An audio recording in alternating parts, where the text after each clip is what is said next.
Okay, so I wanted to get into a review of Mortal Kombat 2 because this movie people have been, anticipating and waiting on it since after the release of Mortal Kombat 1 back in 2021. Now, I try not to really mention this, but I feel like I can't help myself, and I feel like other people are going to mention it. 2021 was a time we were still going through COVID 19, and Mortal Kombat 2, no, 1, was the best movie to come out since we were able to go back into theaters, coming out of the pandemic because they had shut everything down and just reopened everything into 2021. They kept opening them in like levels, tiers based on um, the outbreak amount or whatever, the percentage of people that were infected as it decreased, and the more people that got vaccinated, the more they opened up places like movie theaters. And I remember the first movie that the movie theaters had was something in The Last Dragon with Aquafina as the voice of the dragon. And then it was Kong, Godzilla vs. Kong. Then it was Mortal Kombat 1, 2021. And that's considered a remake, right? Yeah, this is actually the first of modern day remakes, I guess you would say, because after that we just kept getting nothing but remakes, and well, we got some originals, but anyway, Mortal Kombat 1 was, I thought, very good. I saw it like three, maybe four times. I really liked it. There was some parts of it that were kind of quick in the first one that were edited. I think Liu Kang's final dragon move was too quick. It should have, at least lingered on a few seconds to it to come down. And he uses that same move in the second one, by the way. But anyway, Mortal Kombat 2.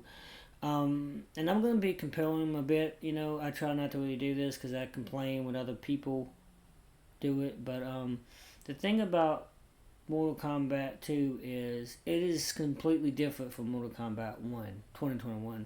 Mortal Kombat 1, we had this brand new character called Cole Young, who people did not like because he wasn't from the games. He was completely made up.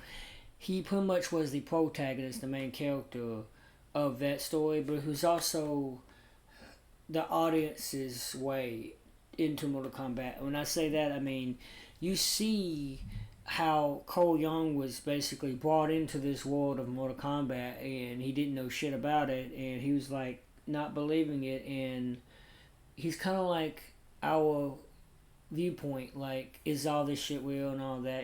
As he's learning it, we're learning it, unless you are a fan of the games. But he was meant as a way for people who have not really played the games or not have heard of it even, as a way for them to understand it as a movie, to understand the narrative as a movie, not as a video game franchise, but as a movie. And I guess so many complaints were coming from so many fans that were like, "Oh, Cole Young is not in the game. He sucks in this movie." Those people, in my perspective, did not understand that they wanted to make it a movie, not just about punching and kicking and slashing and combat, but it's supposed to be a movie, and that's what Cole Young did. He centralized everything. Everything was revolving around him because it's from his viewpoint, his understanding of what this world is about. God's allowing a tournament with, between Earth Realm and Other Realm and Nether Realm and all that, and the winners get to take over one other realm, and Earth has lost 9 Mortal Kombats out of 10, and if they lose one more, they're fucked. Basically, our world, our Earth gets taken over by the winner. And Cole, him and Scorpion, because he's a descendant of Scorpion, he prevented that. Well, it wasn't really a tournament, but he prevented, Sub-Zero and whatever. They killed Sub-Zero together, and that was pivotal. So I have a little bit of nitpick here with the second one, because the second one, spoiler alert, they kill him. And I kind of thought he would die, but I thought his death would be owned, and it is a tad bit owned in the second one when Cole Young dies. But they should have waited until like at least the second to last battle, or maybe the very last battle for him to actually be killed off. They kill him in the second match, or second round, or whatever they call it. The second fighting sequence. Um, because Raiden says, quote unquote, the second round will be composed of 3 matches. And yeah, and I don't know how matches and rounds work, but basically 3 fighters will be chosen from both sides, both Netherrealm and Earthrealm. And I'm giving my review before we go into watching reviews of what, and listen to other people what their takes on it. I did not really enjoy this one. I enjoyed the first one far more better because it was more of a story, even though, I mean, I did complain about Cole Young at first. I thought he was like, oh man, they're gonna make this story about him, it's Mortal Kombat, not about this guy. But as I watched it 2 or 3 times, I'm like, I can understand why they chose a character that they just made up to be the protagonist, because we don't really understand how this Mortal Kombat world works, and that's how Cole Young is. He's made to represent that side of the audience that they're getting used to this. They're learning this world because this guy is just a dad and a husband he gets paid to get his ass kicked in DMX fights or whatever. Not DMX, I'm sorry. I forgot what it's called, whatever the fight was. Mixed martial arts, kickboxing, whatever they call it. He gets paid to get his ass kicked. And, you can understand it because he was more grounded. He wasn't just extra dimensional type of guy and shit. He wasn't superpower like Sub-Zero or eventually Scorpion or like the rest of them. And you see how all of them, all the off-whim combat fighters, the chosen ones, you see how they get their powers, right? In the first one, the only people who started off in the movie with the powers was Liu Kang and his brother. I forgot his name. I think it was Cao Long or some shit. The guy with the hat, the razor sharp hat. Anyway, he's back in here this way. By the way, his brother, the guy with the hat. He comes back. I know he was cut off in the last one, but he was brought back to life, and now he's working for. I forgot the main character's name, the bad guy. I can look it up real quick in my computer here, because I should have already done this. Never mind my shot here, but we'll get out of Ted Lasso now. Mortal. And yeah, you see that Carl Urban is in this one. He's Luke Cage, by the way, and that was hinted on in the after credit scene that they had for Mortal Kombat 1. We knew that Luke Cage was going to be in it, but we didn't know who until we saw a trailer. Well, I heard rumors of it, And he got chosen because of his part in, The Boys, obviously. But, here's the cast of Mortal Kombat 2.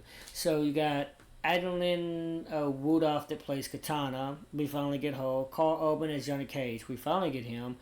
Martin Ford, who plays Shao Kahn, he's the bad guy, like the overall baddie. Tati Gabrielle plays Jade. We finally get her. She's a Mortal Kombat favorite. Jessica McNamee reprises her role with Sonya Blade, and Mikael Brooks. I'm probably butchering these names, but he reprises his role with Jack Springs. Those two are like partners in like Army Special Forces or whatever. Ludi Lin, he plays Liu Kang, which is the all-time favorite. He was always my favorite, but he was the star of the Mortal Kombat. He was the face of Mortal Kombat until Scorpion took over. We got Josh Lawson as Kano. He was a fan favorite in the first Mortal Kombat. I loved him. Everybody loved him because of the comedy. He was the comic relief, and it was such a downward surprise. Like, I was disappointed when he joined the bad guys, but this time he does the opposite. He kind of starts off bad, but he joins the good guys again. Of course, it's for a deal or whatever, but he brings back the comedy, and he's so much more funnier than Johnny Cage. I thought Johnny Cage would be, and this is why I'm disappointed. I thought he'd be funny, but he wasn't. And more on that later. But then you got Tatiana Asano as Lord Raiden, the so-called God of Thunder. Shin Han as Shang Tsung. So Shang Tsung is the guy that brings back Kung Lao, which is played by Max Long. That's Liu Kang's brother. His brother, not biological, but they consider themselves brothers. Yeah. Uh, Joe Teslam as Bohan, aka Sub Zero, or Luke Sabak, as he is reincarnated as. Damon Herriman as Kao Chi, who is he's. I think he was in a movie last year, if I believe. Oh, yeah. Wookie Sanada as Hanzo Hasashi, aka Scorpion. Get over here, that guy. Louis Tan as Cole Young, the protagonist from the last movie. And we got CJ Bloomfield as Baraka, that favorite. And I guess I'm out of mention these. Anatu Nijin as Queen Sidel. That character is actually in Mortal Kombat Annihilation, but she's in this one. She dies pretty quickly. Spoiler alert. Sophia Zhu as Young Katana. And why was I looking up this guy? I'm pretty sure I've seen his face. What did I see? Oh, right, he was in Bike Riders. He's in a few good movies, actually. Okay. Anyway, so I need to get into my official review because I've been kind of playing it off a little bit. So anyway, Shang Tzu, I'm trying to remember these names. He brings back Kung Lao. Okay, and the first thing he does is, he greets his brother Liu Kang, but he slits the throat of Lord Wyden. Lord Waden. Not Wyden. Wyden is from Miracle Solid franchise. But he slits his throat, and we see all his power start to leak like his blood, and then he sucks the power out into this amulet because they need it to give Shang Kao.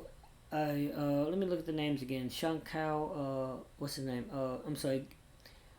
Shao Kahn immortality. I thought he was already immortal because apparently from Mortal Kombat Annihilation he is the brother of Raiden, but in this one they're not brothers. So Shang Kao, who I thought was immortal, is not immortal until he gets the power of the amulet, which has to be charged by either a powerful star or the life force of a god, aka Lord Raiden. So, and Shao Tsung, in his treacherous ways, his evil ways, has Kung Lao sneak up on him and cut the throat of Lord Raiden just so they could absorb that power.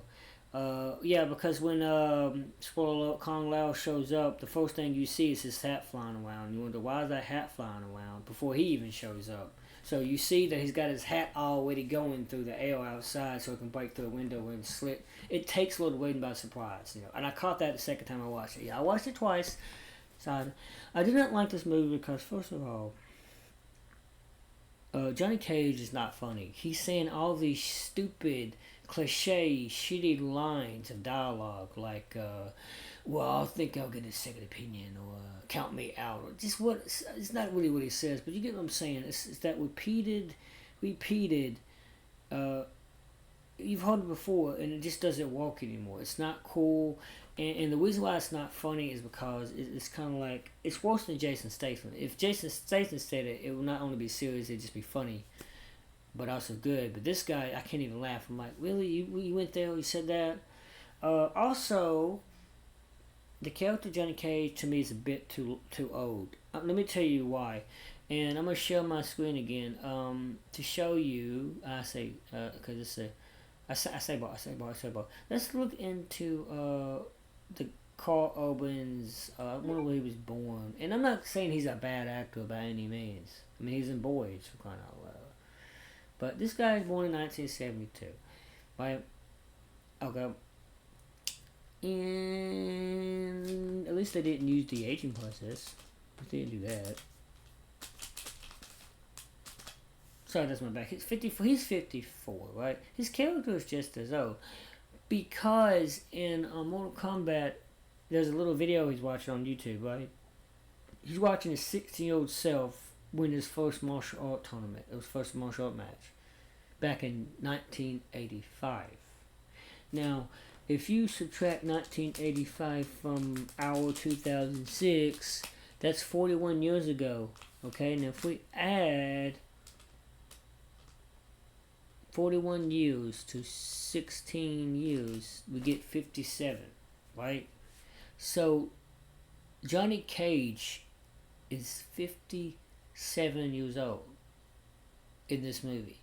Now, unless the movie is got a different time period, I don't think it is. But if you subtract, and how old did I say Carl Urban was? Oh, Carl Urban is 54, so he's 3 years older in the film, unless there's a different time. But what I'm saying is the character is too damn old to be in this movie. I mean, or at least he should be that. I don't think he's the right actor, just based on age. I mean, it's not his acting; it's just the age, and because if you think about it, Johnny Cage is supposed to be as old as Sonya Blade is. Sonya Blade, and of course I go by the original. Sonya Blade in the original, she hated Johnny Cage. She thought he was like the stuck-up asshole, prick kind of guy. And then when the second one, Mortal Kombat Annihilation, these two were from the 1990s. They both develop a relationship. And then when Luke Cage is, spoiler alert for that movie, killed, I think by Shao Kahn, she mourns his death. And of course they get two different actresses for both those 1990 films to play Sonya Blade. And it's the same actor that played Luke Cage, by the way, in both those films. If I look at this actress, she plays Sonya Blade in this one, Jessica McNamee. She was born, if I can get a year, well, I can't get a year. You know what? Never mind. Let's Google her name. Search, please.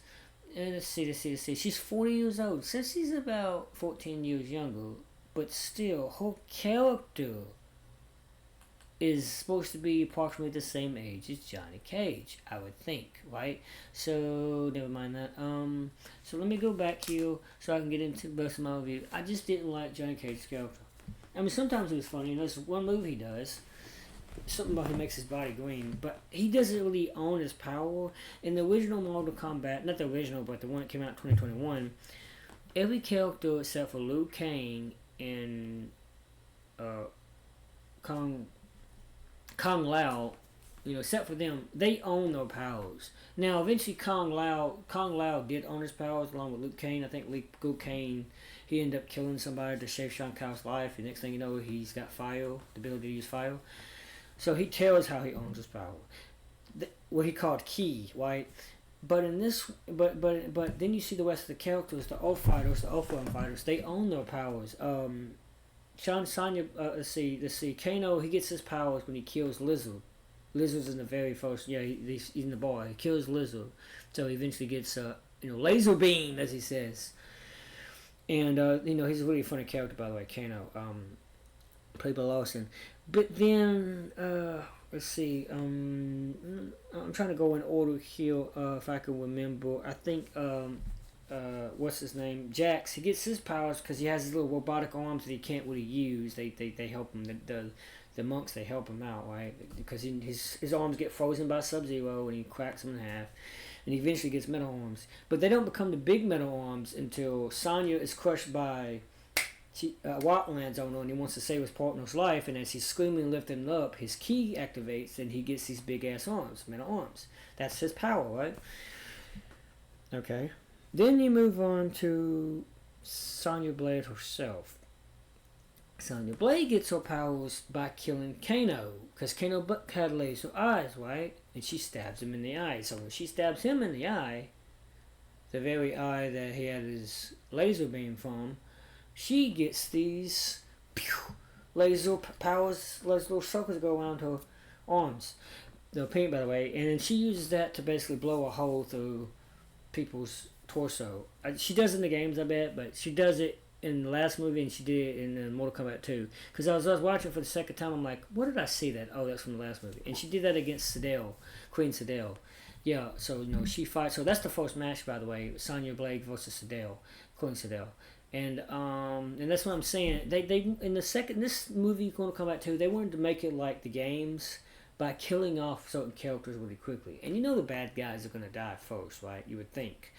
The first match, Sonya Blade against Queen Sindel, obviously Sonya wins. She kills the Queen Sedale, right?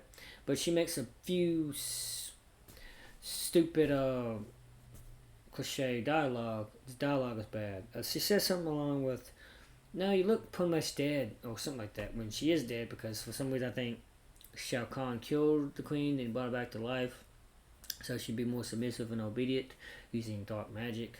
Because he's got this little guy, like I said, that this little henchman played by, he's at the bottom here, played by Damon Herriman, who I was just looking at.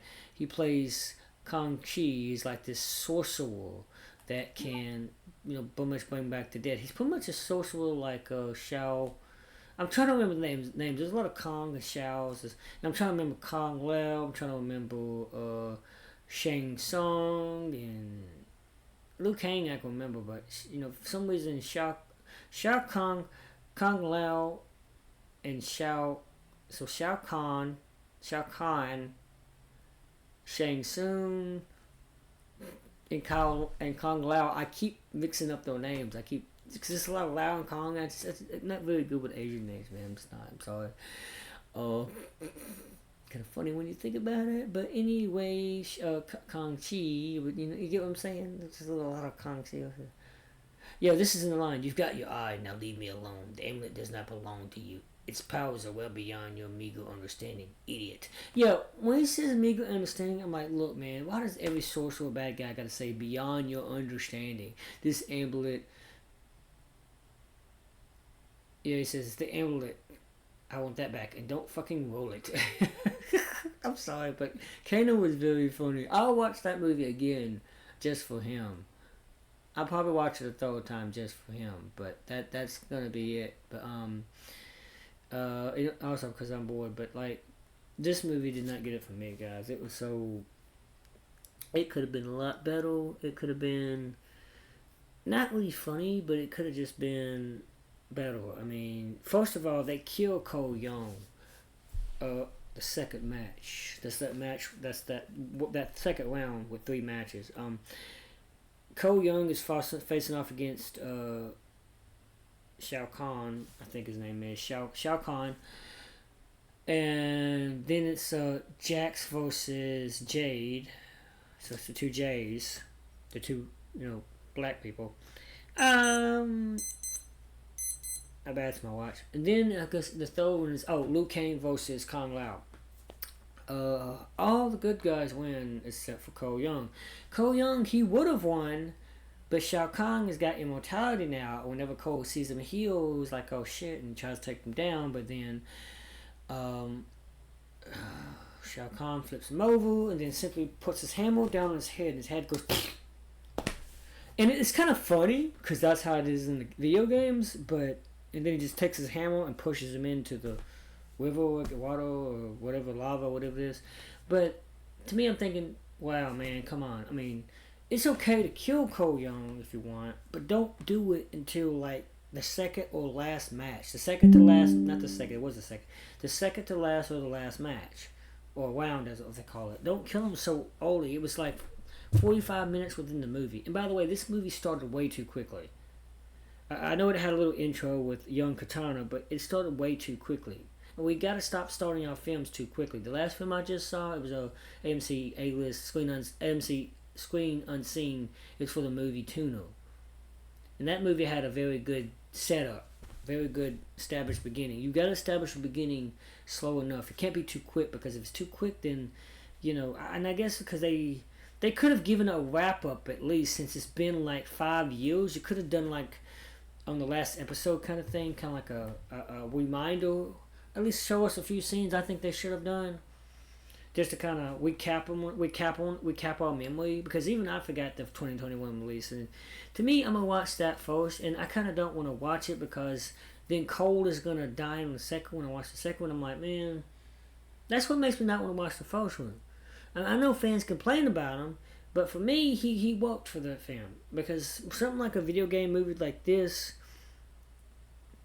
It's first of all, video game fighting video game movies.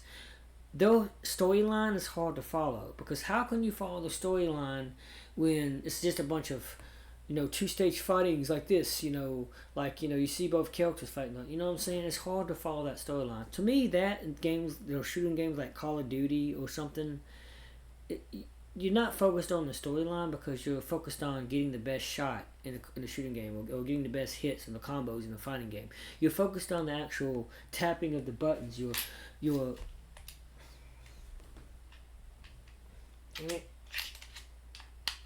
these buttons come up to you're focused on tapping and getting all the combos right. In a game like Resident Evil, and I know people are going to complain about the most recent, the trailer of for Zach Cregger's Resident Evil. That game is narrative based. Those games, no matter what you say, are narrative based. I know all games are narrative based, but Resident Evil is easier to follow for me, even as a survival horror, because there's so many cutscenes that are memorable that you can understand what's going on. But for fighting games, I'm focused on learning the combos, learning how to fight, learning how to do those special moves more than I am the narrative. So when you're trying to translate a fighting video game into a movie, you should go how you did with the first one, 2021, because you need to centralize your story, right? This one they wanted to make more like the video games, all about the fighting and the matches. But to me, that takes away the story, and I forgot the plot of this film. Like, okay, what is it? Now that the tournament started, you're trying to win. I get that. Is that the narrative? Because now we got Luke Cage. Why do we even have Luke Cage? Because he's a part of the first round. Guess what? He loses the first time. He faces against Katana. Katana beats him, and his life is spared. He doesn't die because Shao Kahn, he says, finish him. I thought he said seize him, like capture him, but no, he said finish. He said finish him, and he did before he can do that. But yeah, that's how it is. And the last movie, 2021, had something about a chosen one.